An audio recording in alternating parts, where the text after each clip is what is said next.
Eram os caras que tomaram tiro na primeira.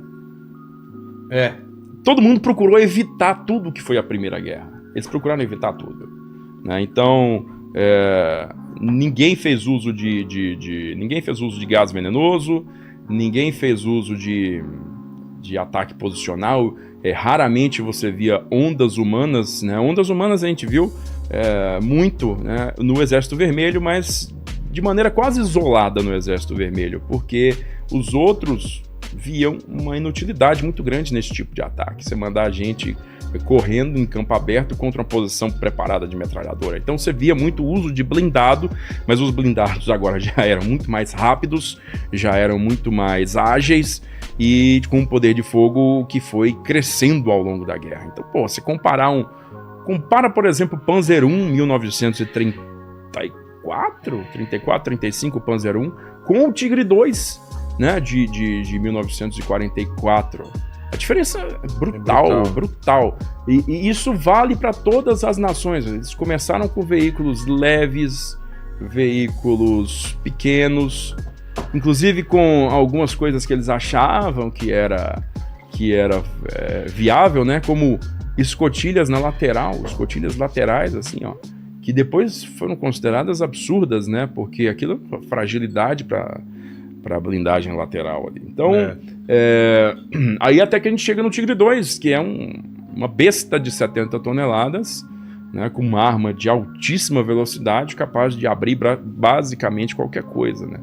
Ou também, se a gente for citar o Exército Vermelho, o Joseph Stalin II, que é uma arma quase que inexorável, mais equilibrada que o Tigre II, né, por ter um motor, uma razão peso-potência melhor, um motor mais potente, conseguia alcançar uma velocidade maior e com o senhor poder de fogo, né, também.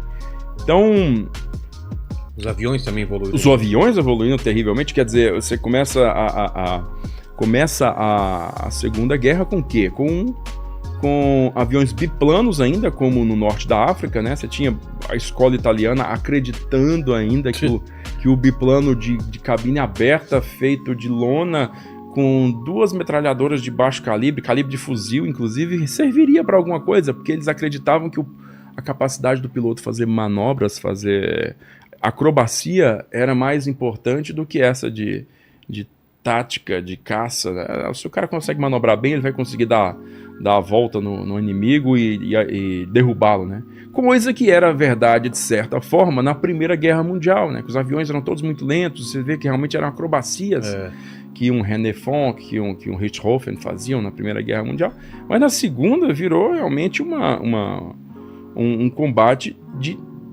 profissionais, né? De profissionais, então...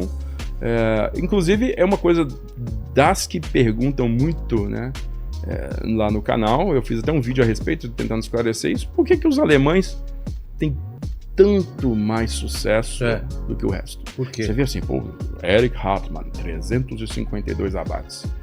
Richard Bong, 40 abates. Por quê? Por que isso? Nessa diferença tão grande? E essa diferença tão grande, ela se dá por diversas razões, mas você pode filtrar essas razões basicamente numa razão tecnológica e outra numa razão tática, numa razão doutrinária. Uma razão tecnológica e uma razão doutrinária. Os aviões tinham uma estrutura, né, até o meados dos anos 30, que era uma estrutura de cabine aberta, né? O cara tinha que voar com literalmente a cabine aberta, com aquele óculos para poder proteger os olhos do vento. Capacete de couro. Capacete de couro. 1 ou 2 metralhadoras de baixo calibre. A capacidade do cara fazer manobra era muito mais importante, porque velocidade não tinha. Até que os ingleses, né, o Reginald Mitchell, um engenheiro inglês, resolveu que o futuro não era aquele, projetou um hidroavião chamado S-6B, que resultou, no fim das contas, no Spitfire, no Supermarine Spitfire. E o Spitfire, ele era um avião extremamente caro na época, era como se, digamos assim, vamos dizer que a polícia brasileira resolvesse adotar Lamborghinis, né? Sim. Então, como a polícia de Dubai faz, então vamos comprar só Lamborghini, bora. Muito caro. E aí essa coisa aí, o Spitfire, né? Puta, Então, lindão, né, senhor cara? avião, até hoje é o preferido de muita gente. É mesmo? Os plastimodelistas, o queridinho dos plastimodelistas. Que lindo. Então, tudo nesse avião aí era de primeira. O cara desenhou esse avião para ser um avião de corrida, extremamente armado, extremamente manobrável. Cadê a arma dele? Aqui, ó, tá vendo os 2 pontinhos vermelhos nas asas? Sei. É porque as metralhadoras tá. ficam internas, né? Tá. E esse maior ali, que você tá vendo prolongado para fora, isso é a gente chama de canhão. O canhão, a diferença da metralhadora é que ele dispara granadas, na verdade. Ele dispara uma cápsula explosiva. Enquanto os outros são as metralhadoras, basicamente, é metal, né? Sólido. Sei. Então, essa aeronave era extremamente capaz, mas era extremamente cara, né? E, ao mesmo tempo, na Alemanha, um sujeito chamado Willy Messerschmitt resolveu que, na mesma época que o Mitchell, inclusive, o futuro era realmente um avião esguio, de alta performance, muito bem armado, só que tinha que ser barato. E tinha que ser fácil de transportar, ao contrário do Spitfire, tinha que ser barato. Então ele criou um avião chamado Messerschmitt BF-109.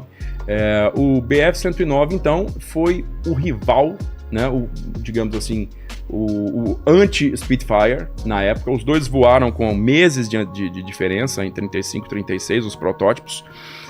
Só que aí tem uma diferença. Aí tem uma diferença. Enquanto o protótipo do Spitfire voou em 1936 e passou por um período longo de adaptações, né, de melhorias, até o primeiro... Esse aí é o 109.